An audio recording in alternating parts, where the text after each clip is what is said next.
How much time do you think you spend on your phone a day? I'm gonna go 7 hours. Holy smokes. Can you check for me? Yeah, no, I actually can't. I don't have my phone.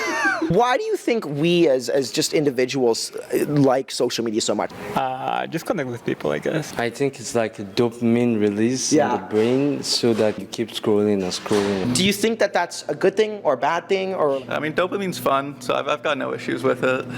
yeah. Do you think there's some sort of legalities around what that should be? Like, should they not make it so addicting? I think it's just their job. I don't think there's any legality issues there. It's up to the consumer, honestly.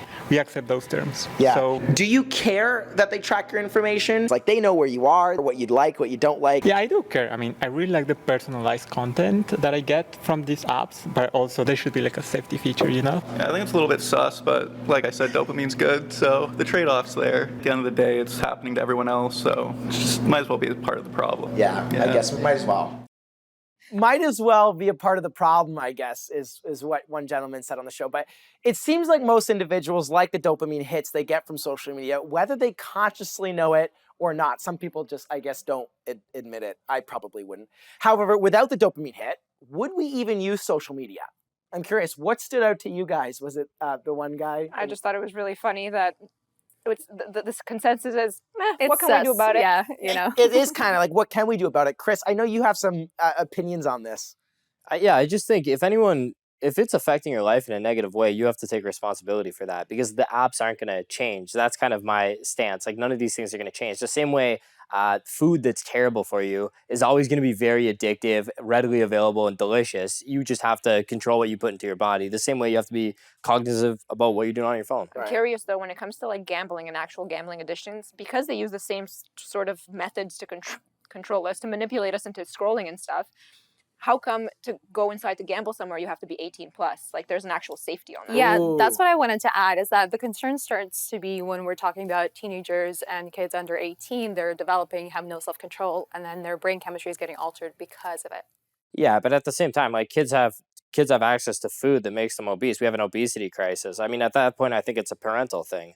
Parents need to take responsibility. If your kid's on the phone all day and your kid's 300 pounds at the age of 12, like you need to make some changes. So I guess it does come down to the consumer in a lot of ways. Now, when we're talking about targeted ads, one point to kind of agree with Chris here is, don't we want to see certain ads? Like we like certain ads, but at the end of the day, corporations are all in this just to make money. And how they make money is just through showing us ads, and how they show us the best ads and how they get the best conversion for their clients. If you watch The Social Dilemma, Tracking us. it's just tracking us, getting us our interest, and then just showing us that.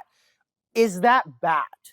No, not necessarily. Honestly, I think whenever it comes to corporations, they have taken everything that was entertainment and ruined it by introducing ads to it. So that started with Facebook, Instagram, TikTok. So, you know, I would love to just have an entertainment app that does not have any targeted ads for me because it's just annoying, tiring, constantly being bombarded by this content that I don't really want. Instagram feature where you every time you're scrolling someone's profile, you all of a sudden see ads in their profile. Exactly. That's weird. I'm like, why did you post this? Is this a paid So partnership? at what point is it too much? I mean, I will be honest. There have been ads that have been shown to me on Instagram, specifically on things that I've searched up on Google that have brought to me on Instagram, and then I've bought those things. yeah.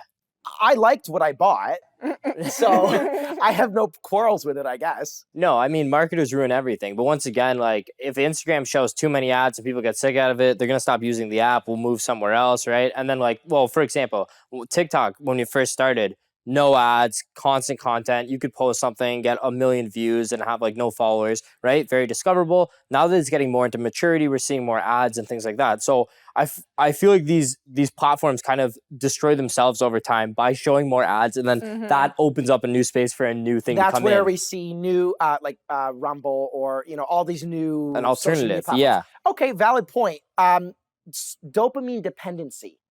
That's one thing that I want to touch on in this segment. How bad is it that we just have such a dopamine dependency when we open up our social media? Sometimes I'll find myself pulling out my phone just because I find I'm craving the dopamine hit. I didn't get any notifications. Have you ever like deleted Instagram off your phone and then noticed how many times you went to go check Instagram? You ever done that? Yeah, That's I wild. think it's terrible to answer your question, especially like I mentioned before with kids altering their chemistry. Like I'm not going to be surprised if we're going to have a higher rate of ADHD that's not related to genetics.